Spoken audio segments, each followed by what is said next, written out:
सबसे पहले बात आती है बीपीटी है क्या। बीपीटी यानी बैचलर ऑफ फिजियोथेरेपी, ये एक under graduate professional degree course है। फिजियोथेरेपी एक मेडिकल साइंस फील्ड है जिसमें किसी पेशेंट की फिजिकल मूवमेंट को बेहतर बनाकर उनको रिहेबिलिटेट किया जाता है।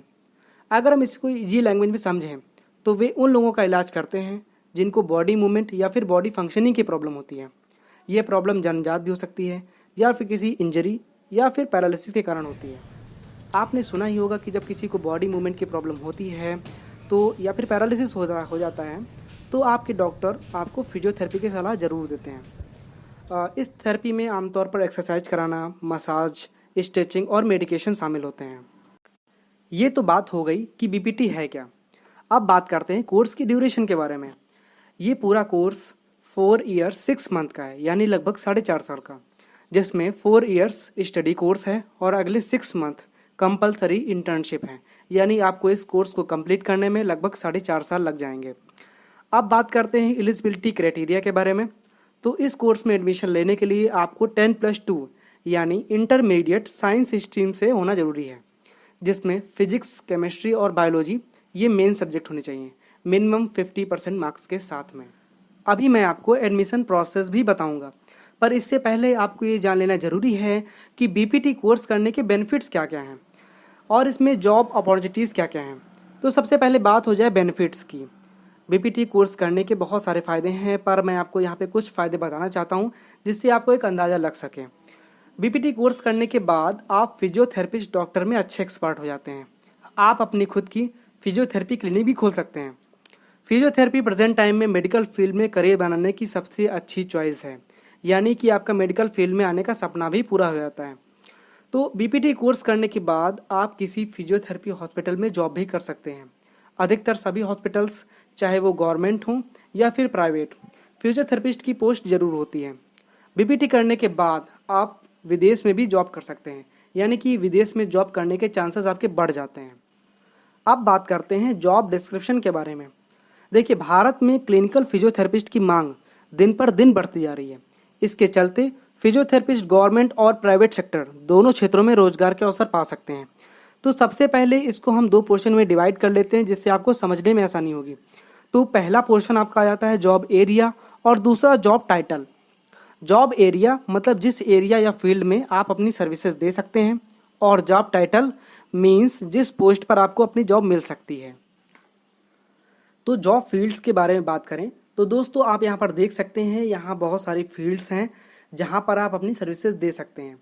जिसमें हम पहली फील्ड के बारे में बात करें तो पहली है डिफेंस मेडिकल इस्टेब्लिशमेंट, यानी डिफेंस सेक्टर्स जैसे कि आर्मी हॉस्पिटल्स में फिजियोथेरेपिस्ट की मांग की जाती है और आप वहाँ पर अपनी सेवाएं दे सकते हैं। दूसरा आता है प्राइवेट क्लिनिक, जिसमें आप अपनी खुद की क्लिनिक ओपन कर सकते हैं और वहाँ पर आप अपनी सर्विसेज दे सकते हैं। ये काफ़ी अच्छी इनकम का सोर्स है और आप जैसे जैसे एक्सपीरियंस करते जाएंगे वैसे वैसे आपकी इनकम बढ़ती जाएगी। थर्ड है फिजियोथेरेपी इक्विपमेंट मैन्युफैक्चरर्स, यानी बहुत सारी कंपनियां ऐसी होती हैं जहां पे फिजियोथेरेपी के जो इक्विपमेंट्स हैं वो बनते हैं और आपको वहां पर एक बतौर एक्सपर्ट रख लिया जाता है, क्योंकि आप एक फिजियोथेरेपिस्ट होते हैं और आप उसमें ज़्यादा नॉलेज रखते हैं। तो वहाँ पे सैलरी इनकम आपकी अच्छी खासी मिल जाती है और एक प्राइवेट सेक्टर इसलिए यहाँ पे सैलरी कुछ ज़्यादा ही होती है। अब बात करते हैं एजुकेशनल इंस्टीट्यूशंस की। तो ऐसे कॉलेजेस जहाँ पर इस तरीके के कोर्सेज चलाए जाते हैं वहाँ पर आपकी नियुक्ति बतौर क्लिनिकल फिजियोथेरेपिस्ट या फिर लेक्चरर के पोस्ट पर हो जाती है। ये कॉलेजेस प्राइवेट या गवर्नमेंट भी हो सकते हैं और यहाँ पर आपको एक फिक्स सैलरी दी जाती है। अब बात करते हैं फिटनेस सेंटर्स की। तो इंडिया में बहुत सारे सेंटर्स जहाँ पर लोग अपने आप को फिट रखने के लिए आते हैं और एक्सरसाइजेस करते हैं, वहाँ भी एक फिजियोथेरेपिस्ट की ज़रूरत होती है। अब बात करते हैं स्पोर्ट्स ट्रेनिंग फैसिलिटीज़ की। स्पोर्ट्स में भी फिजियोथेरेपिस्ट का एक इम्पॉर्टेंट रोल होता है। स्पोर्ट्स के लोगों को तैयार करना, उनकी बॉडी की मूवमेंट पर नज़र रखना, चोट या मोच आने पर या फिर किसी और इंजरी में ट्रीटमेंट करना, ये सब फिजियोथेरेपिस्ट का ही काम है। तो ये आज चीज़ें आप समझ में आ गई होंगी आपके। अब बात करते हैं हम हॉस्पिटल्स में क्या क्या इसका रोल है। तो हॉस्पिटल्स में गवर्नमेंट हों या फिर प्राइवेट हॉस्पिटल हों, उसमें एक फिजियोथेरेपिस्ट की पोस्ट जरूर होती है, ये चीज़ आप जानते होंगे। आप वहाँ भी आप अपनी सर्विसेज दे सकते हैं। अगला आता है आपका ऑर्थोपेडिक डिपार्टमेंट्स में। तो ये एक ऐसा डिपार्टमेंट है जहाँ पर bone deformity, joints, muscles, ligaments और स्केलेटल में हुई डिफॉर्मिटीज़ को एसेस और ट्रीट किया जाता है। वहाँ पर भी फिजियोथेरेपिस्ट की एक पोस्ट ज़रूर होती है। तो अब 9th हम बता रहे हैं जो कि है rehabilitation centres for the handicap. देखिए इंडिया में गवर्नमेंट की तरफ से ऐसे बहुत सारे सेंटर्स ओपन किए गए हैं जहां पर दिव्यांग लोगों के लिए यानी डिसेबल्ड लोगों के लिए सभी सुविधाएं निःशुल्क उपलब्ध कराई जाती हैं। ये सेंटर लगभग हर डिस्ट्रिक्ट में होते हैं और हर सेंटर में एक फिजियोथेरेपिस्ट की पोस्ट जरूर होती है और आप यहाँ पर अपनी सर्विसेज दे सकते हैं। 10th आ जाता है आपका school for the mentally retarded and physically disabled children.